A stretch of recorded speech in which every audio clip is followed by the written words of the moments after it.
हाय, aromaticity के part 4 के अंदर अपन ने एनुलिन्स और फ्यूज्ड रिंग्स की एरोमेटिसिटी के बारे में डिस्कस किया था।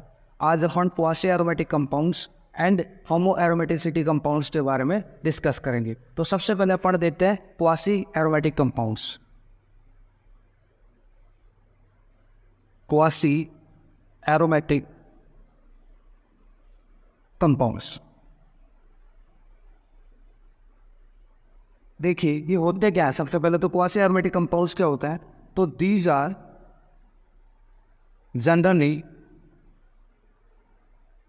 जनरली आयनिक एरोमेटिक स्पीसीज होगी, ठीक है। यानी कि ऐसे स्पीसीज जिनके अंदर आयनिक यानी कि कैटाइंस या एनाइंस हो सकते हैं जो एरोमेटिसिटी का पार्ट होते हैं, ठीक है। This charge is part of the aromaticity, यानी कि ये चार्ज जो होगा इसके ऊपर जो भी आयनिक चार्ज होगा या तो पॉजिटिव हो सकता है या नेगेटिव हो सकता है, वो आपका एरोमेटिसिटी का पार्ट होना चाहिए। पहला पॉइंट आपका ये था कि जनरली आयनिक एरोमेटिक स्पीसीज होती है, उसके बाद में जो चार्ज होगा वो एरोमेटिसिटी का पार्ट होना चाहिए। और तीसरी बात,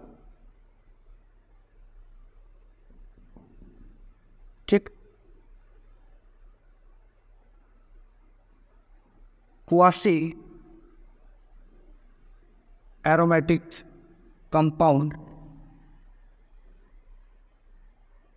are more stable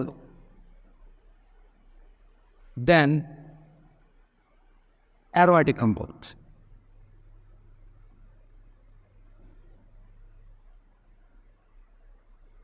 quasi aromatic compounds होते हैं जनरली जो एरोमेटिक कंपाउंड्स होते हैं जिनके अंदर पहले से ही 6 pi electrons, 4 pi electrons, 2 pi electrons available होते हैं, वो सारे के सारे क्या होते हैं, पहले से ही एरोमेटिक होते हैं। इस केस के अंदर क्वासी एरोमेटिक कंपाउंड्स जो कि आयनिक स्पीसीज होती है वो इनसे ज़्यादा स्टेबल होते हैं। तो क्वासी एरोमेटिक कंपाउंड्स जनरली आयनिक होते हैं, उसके बाद वो एरोमेटिसिटी का पार्ट होते हैं जो भी आयन्स होते हैं पॉजिटिव या नेगेटिव, और क्वासी एरोमेटिक कंपाउंड्स होते हैं more stable then aromatic compounds. तो ये तीन चीज़ें जो है क्वासी एरोमेटिक कंपाउंड्स के अंदर इंपॉर्टेंट होती है, ठीक है।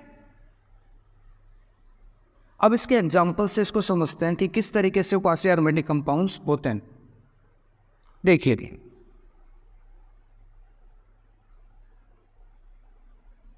ये आपका साइक्लोप्रोपेनाइल कैटाइन हो, ठीक है। इस कैटाइन के अंदर जो ये चार्ज है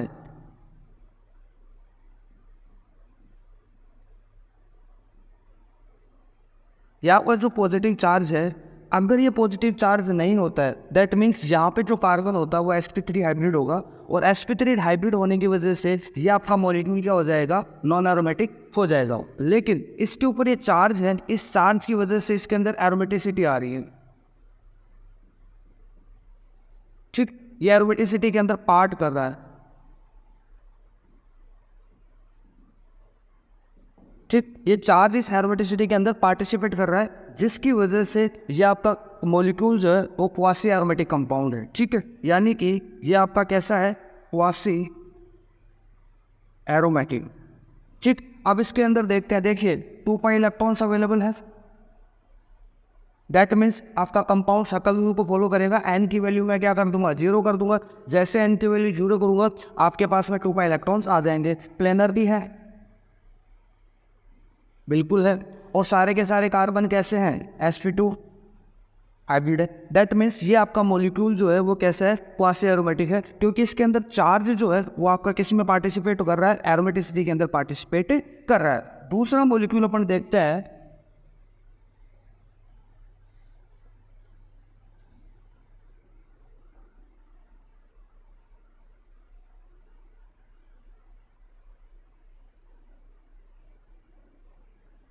ये देखिए अगर मैं इस मॉलिक्यूल को देखता हूं तो इसके अंदर भी ये चार्ज जो है इसके अंदर पार्टिसिपेट करेगा, एरोमेटिसिटी के अंदर पार्टिसिपेट कर रहा है।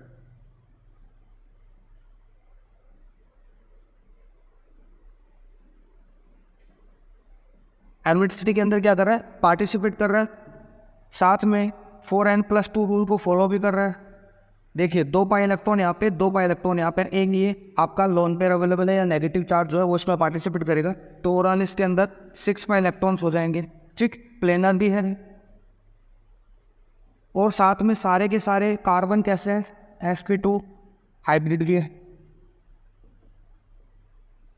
ठीक, अब जब सब कुछ है, कंपाउंड आपका कैसा है, एरोमेटिक है, लेकिन कौन सा एरोमेटिक है, क्वासी एरोमेटिक है।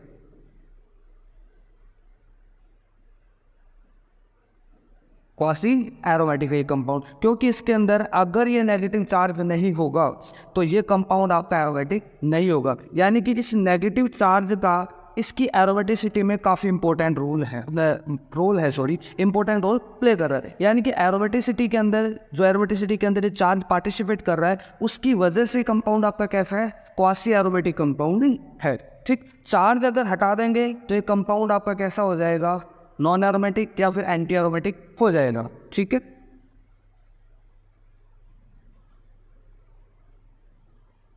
एक एग्जांपल और देखते हैं इसका।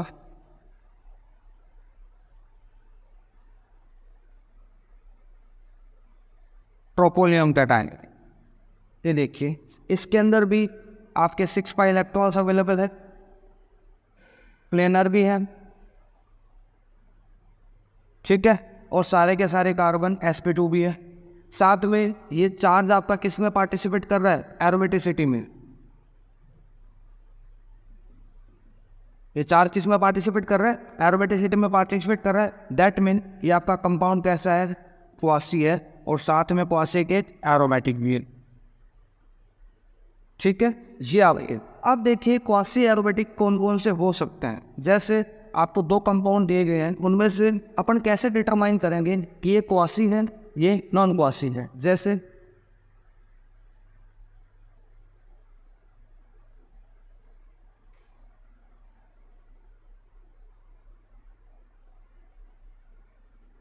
एक आपका ये है और एक आपका ये है। देखिए दोनों ही कंपाउंड एरोमेटिक हैं, ये भी आपका एरोमेटिक हो, ये भी आपका क्या है, एरोमेटिक कंपाउंड है। दोनों कंपाउंड एरोमेटिक है। इसके अंदर भी 6 पाई इलेक्ट्रॉन्स हैं, इसके अंदर भी 6 पाई इलेक्ट्रॉन्स हैं। ठीक, हकल रूल को दोनों फॉलो कर रहे हैं, ये भी 4n+2 पाई रूल को फॉलो कर रहा है। साथ में ये कंपाउंड भी आपका प्लेनर है और ये कंपाउंड भी आपका कैसा है, प्लेनर है। सभी कार्बन्स sp2 है, इसके अंदर भी sp2 है। यानी कि कंपाउंड दोनों एरोमेटिक है, बट इनमें से क्वासी कौन सा है। ठीक है, तो अगर मैं इन दोनों का कंपेयर करता हूँ तो देखिए इस कैटायन के अंदर, सॉरी इस एनायन के अंदर, अगर मैं इस एनायन को रिमूव कर देता हूँ, इस एनायन को अगर मान लीजिए मैं रिमूव कर देता हूँ, तो क्या इस बेंजीन की एरोमेटिसिटी पे कोई फर्क पड़ेगा, नहीं पड़ेगा, क्योंकि बेंजीन तो पहले से ही एरोमेटिक है। यहाँ पे 2 2 2 4 2 6 6 पाई इलेक्ट्रॉन्स है। अगर मैं इस नेगेटिव चार्ज को रिमूव कर देता हूँ तो इस बेंजीन की एरोमेटिसिटी पे कोई फर्क नहीं पड़ेगा। वाइल इस कंपाउंड के अंदर अगर मैं इस नेगेटिव चार्ज को रिमूव करता हूँ, अगर मैं इस नेगेटिव चार्ज को रिमूव करता हूँ तो इसकी एरोमेटिसिटी लॉस्ट हो जाएगी। यानी कि ये चार्ज आपका जो है, ये नेगेटिव चार्ज, इस मॉलिक्यूल के अंदर जो नेगेटिव चार्ज है वो एरोमेटिसिटी में पार्टिसिपेट कर रहा है।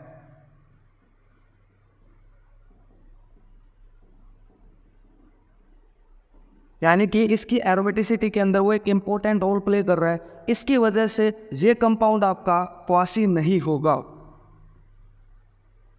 ये कंपाउंड आपका क्वासी नहीं होगा, जबकि ये कंपाउंड आपका क्वासी एरोमेटिक हो। यानी कि क्वासी एरोमेटिक कंपाउंड्स वो होते हैं जिनके अंदर चार्जेस जो भी पॉजिटिव या नेगेटिव, अगर वो एरोमेटिसिटी में पार्ट करते हैं तो ही आपका क्वासी कंपाउंड। क्योंकि अगर मैं इस नेगेटिव चार्ज को हटा दूंगा, आपका ये जो मॉलिक्यूल है वो एरोमेटिसिटी को लॉस्ट कर जाएगा। ठीक है, अगर एरोमेटिसिटी को लॉस्ट करेगा, इस केस के अंदर ये आपका कंपाउंड कैसा होगा, नॉन एरोमेटिक हो जाएगा, या फिर sp3 हाइब्रिड होगा तो आपका एंटी एरोमेटिक तो हो नहीं सकता, तो नॉन एरोमेटिक ही होगा। लेकिन अगर मैं चार्ज को पार्टिसिपेट करवा देता हूँ इस एरोमेटिसिटी के अंदर, उस केस के अंदर आपका एक कंपाउंड कैसा होगा, क्वासी एरोमेटिक हो जाएगा। ठीक है, चार्ज को रिमूव करने पर एरोमेटिसिटी लॉस्ट होगी। अगर चार्ज है आपके एरोमेटिसिटी में पार्टिसिपेट कर रहा है तो फिर आपका कंपाउंड कैसा होगा, क्वासी एरोमेटिक कंपाउंड होगा। ठीक है, एक एग्जांपल और देखते हैं इसका।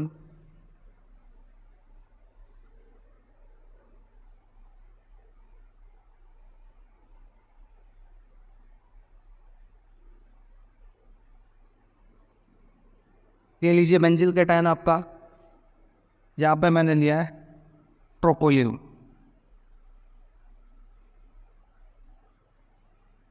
यहाँ पर भी आपके सेम ही होगा, ये जो चार्ज है वो इस एरोमेटिक कंपाउंड के अंदर पार्टिसिपेट नहीं कर रहा है। एरोमेटिक है, 6 पाई इलेक्ट्रॉन्स भी अवेलेबल है, प्लेनर भी। ठीक, यहाँ पर भी एरोमेटिक है, आपके 6 पाई इलेक्ट्रॉन्स भी हैं और प्लेनर भी हैं। ठीक है, तीनों कंडीशन से दोनों कंपाउंड आपके कैसे हैं, एरोमेटिक है। बट ये आपका क्वासी नहीं होगा, ये आपका क्वासी होगा, क्वासी एरोमेटिक। ये आपका कैसा है, क्वासी एरोमेटिक है, क्योंकि इसके अंदर ये पॉजिटिव चार्ज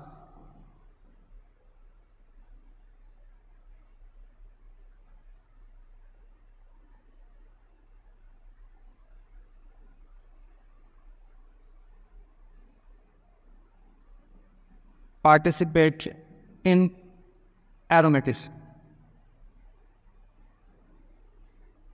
ठीक है, अगर पॉजिटिव चार्ज पार्टिसिपेट कर रहा है तो ये कंपाउंड आपका कैसा है, एरोमेटिक कंपाउंड है। नाइदर अगर मैं इस पॉजिटिव चार्ज को यहाँ से हटा देता हूँ तो ये कंपाउंड आपका क्वासी एरोमेटिक कंपाउंड नहीं रहेगा। ये आपका कंपाउंड, अगर मैं इस पॉजिटिव चार्ज को यहाँ से हटाता हूँ तो क्या बेंजीन रिंग के ऊपर कोई फर्क पड़ेगा, उसके एरोमेटिसिटी के ऊपर नहीं पड़ेगा। दैट मीन्स ये आपका क्वासी नहीं है। तो क्वासी की जो मेन डेफिनेशन है वो ये है कि क्वासी कंपाउंड्स के अंदर अगर पॉजिटिव या नेगेटिव चार्ज उसके एरोमेटिसिटी में पार्टिसिपेट कर रहा है तो ही वो क्वासी एरोमेटिक कंपाउंड होंगे, नाइदर वो क्वासी एरोमेटिक कंपाउंड नहीं होंगे। ठीक है, इसी तरीके से आप फ्यूज रिंग्स में भी देख सकते हैं। देखिए, फ्यूज जो रिंग्स होती है जिनके अंदर चार्ज सेपरेशन होता है वो भी आपकी क्वासी एरोमेटिक कंपाउंड हो सकती है। फॉर एग्जाम्पल,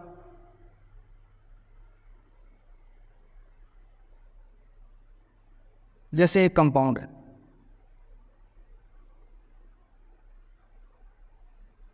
ठीक, ये फ्यूज रिंग आपकी, अगर मैं इस डबल बॉन्ड को पाई इलेक्ट्रॉन्स को इधर शिफ्ट कर देता हूं तो आपकी स्ट्रक्चर ये बनेगी।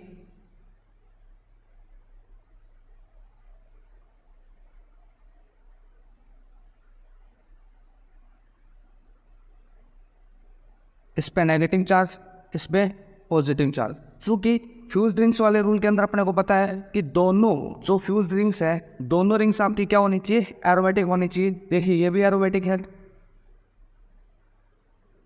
और आपकी ये भी एरोमेटिक है,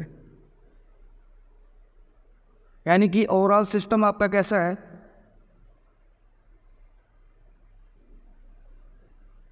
एरोमेटिक है। अब यहाँ पे देखिए, अगर ये चार्ज पार्टिसिपेट नहीं करे तो क्या मॉलिक्यूल्स आपका एरोमेटिक होगा, नहीं होगा। इस केस के अंदर ये एरोमेटिक तो है, लेकिन कौन सा एरोमेटिक है, क्वासी एरोमेटिक। कौन सा एरोमेटिक है, क्वासी एरोमेटिक है। तो इस तरीके से अपन क्वासी एरोमेटिक्स में एरोमेटिसिटी को डिटरमाइन करते हैं कि क्वासी एरोमेटिक कंपाउंड्स होते क्या। अब इनकी स्टेबिलिटी देख लेते हैं। देखिए,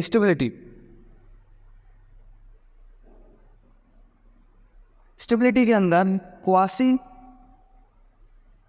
एरोमेटिक जो होते हैं वो मोर स्टेबल होते हैं देन एरोमेटिक। जो भी जनरल एरोमेटिक कंपाउंड्स होते हैं उनसे ज़्यादा स्टेबल होते हैं क्वासी एरोमेटिक। जैसे इसके एक एग्जांपल देख लो, ये फिर से सेम एग्जांपल ले रहा हूं मैं।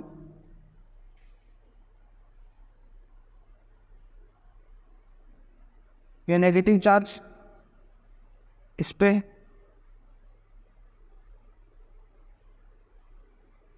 अगर इन दोनों में स्टेबिलिटी ऑर्डर की बात करता हूं, ठीक, तो यहाँ पे जो क्वासी होगा, जो कंपाउंड, जो मॉलिक्यूल आपका क्वासी होगा वो मोर स्टेबल होगा देन एरोमेटिक कंपाउंड। अगर मैं इसकी बात करता हूँ तो इस नेगेटिव चार्ज को हटाने पे इस बेंजीन रिंग पे कोई फर्क नहीं पड़ेगा, उसकी एरोमेटिसिटी पे कोई फर्क नहीं पड़ेगा। दैट मीन्स इस नेगेटिव चार्ज का इसके रेजोनेंस में, इस बेंजीन के एरोमेटिसिटी, इसके रेजोनेंस में कोई इफेक्ट या कोई कंट्रीब्यूशन नहीं है। वाई इसके अंदर ये नेगेटिव चार्ज इस बेंजीन इस रिंग की एरोमेटिसिटी में क्या कर रहा है, ये पार्टिसिपेट कर रहा है। दैट मीन्स ये आपका कैसा हो गया, क्वासी हो गया। ये आपका मॉलिक्यूल कैसा है, क्वासी मॉलिक्यूल है। और क्वासी मॉलिक्यूल जो होते हैं वो नॉर्मल एरोमेटिक कंपाउंड से क्या होते हैं, मोर स्टेबल होते हैं। दैट मीन्स यहाँ पे स्टेबिलिटी का ऑर्डर आएगा ये, आपके स्टेबिलिटी का ऑर्डर ये आ जाएगा, क्योंकि क्वासी एरोमेटिक कंपाउंड्स होते हैं वो नॉर्मल एरोमेटिक कंपाउंड्स के कंपैरिजन में मोर स्टेबल होते हैं। ठीक है, क्योंकि बेंजीन में ये नेगेटिव चार्ज जो है इसके एरोमेटिसिटी में पार्टिसिपेट नहीं कर रहा है। अगर मैं इसको रिमूव कर देता हूँ इस नेगेटिव चार्ज को, तो बेंजीन की एरोमेटिसिटी लॉस्ट नहीं होगी। वाइल इस मॉलिक्यूल के अंदर अगर मैं इस नेगेटिव चार्ज को रिमूव करता हूँ तो फिर इसकी एरोमेटिसिटी क्या हो जाएगी, लॉस्ट हो जाएगी। तो ये आपका क्वासी एरोमेटिक कंपाउंड था। ठीक है, तो स्टेबिलिटी का ध्यान रखना इसके अंदर कि क्वासी एरोमेटिक कंपाउंड्स होते हैं बेसिकली वो एरोमेटिक कंपाउंड्स के कंपैरिजन में मोर स्टेबल होते हैं। ठीक है, तो ये क्वासी एरोमेटिक कंपाउंड्स आपका खत्म करता है अब इसको। अब बात करते हैं होमो एरोमेटिक की।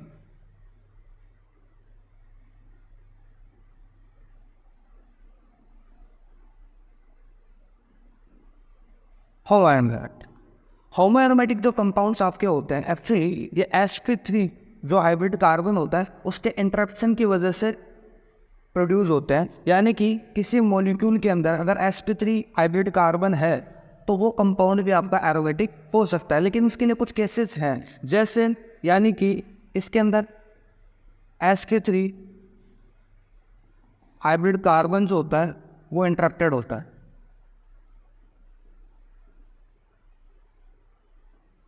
वो क्या होता है, इंटरेक्टेड होता है।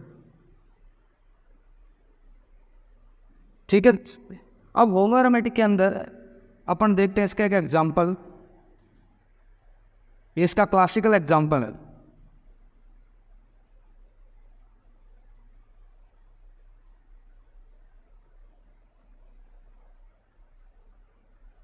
ये एनुलिन हो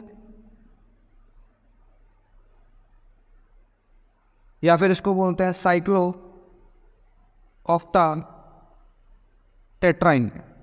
दो नाम इसके, या तो आप इसको 8 एनुलिन बोल सकते हो क्योंकि मोनोसाइक्लिक है, या फिर इसको अपन बोल सकते हैं साइक्लोऑक्टा टेट्राइन। अगर मैं इसकी रिएक्शन एसिडिक मीडियम में करवाता हूं तो यहाँ पे एक हाइड्रोजन अटैच हो जाएगा डबल बॉन्ड लॉस्ट होके।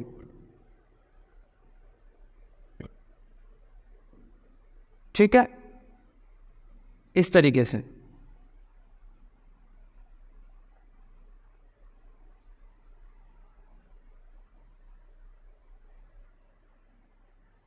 या आपके आ जाएगा पॉजिटिव चार्ज। वहां पे पहले एक हाइड्रोजन था देखिए, अब दूसरा हाइड्रोजन भी अटैच हो जाएगा। और जैसे ही दूसरा हाइड्रोजन अटैच होगा अब ये वाला कार्बन आपका sp3 होगा। ये वाला कार्बन क्या होगा, sp3 होगा। दैट मीन्स जैसे ही sp3 होगा ये प्लेनर से अबव चले जाएगा, यानी कि उसके प्लेन से, जो मॉलिक्यूल का प्लेन है उससे ऊपर की तरफ चला जाएगा। और जैसे ही ऊपर की तरफ चला जाएगा इस तरीके से देखिए ऊपर की तरफ जाएगा ये।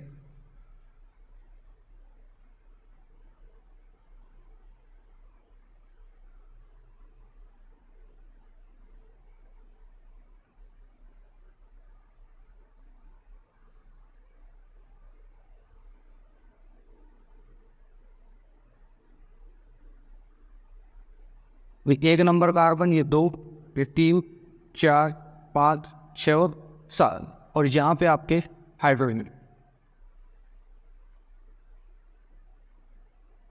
ठीक है, ये इस तरीके से। और आपके डबल बॉन्ड्स देखिए 1 और 2 के बीच में है, फिर 3 और 4 के बीच में है, और फिर 5 और 6 के बीच में। ये आपका होमो एरोमेटिक कंपाउंड है। कैसे, आप देखिए अगर मैं सिर्फ रेजोनेंस को इन 2 कार्बन तक सीमित रखता हूँ तो अब देखिए यहाँ पे आपका पॉजिटिव चार्ज अवेलेबल है। 7 मेंबर्ड ये रिंग है, 7 मेंबर रिंग है तो ये ट्रोपोलियम आयन बन गया। कैसा आयन बन गया, ट्रोपोलियम। ये ट्रोपोलियम आयन बन गया क्योंकि इसके अंदर एक sp3, यहाँ भी एक sp3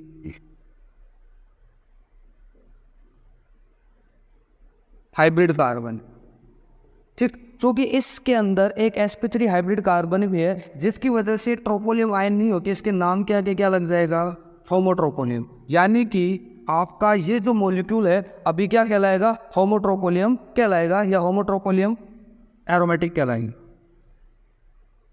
ठीक है, जिसके अंदर एक sp3 हाइब्रिड कार्बन अवेलेबल है, लेकिन sp3 हाइब्रिड कार्बन जो है वो रेजोनेंस में पार्टिसिपेट नहीं करता, वो अबव द प्लेन है। वो किसके ऊपर, अबव द प्लेन है, क्योंकि 8 और 7 नंबर के बीच में ही आपका कॉन्जुगेटिव सिस्टम है।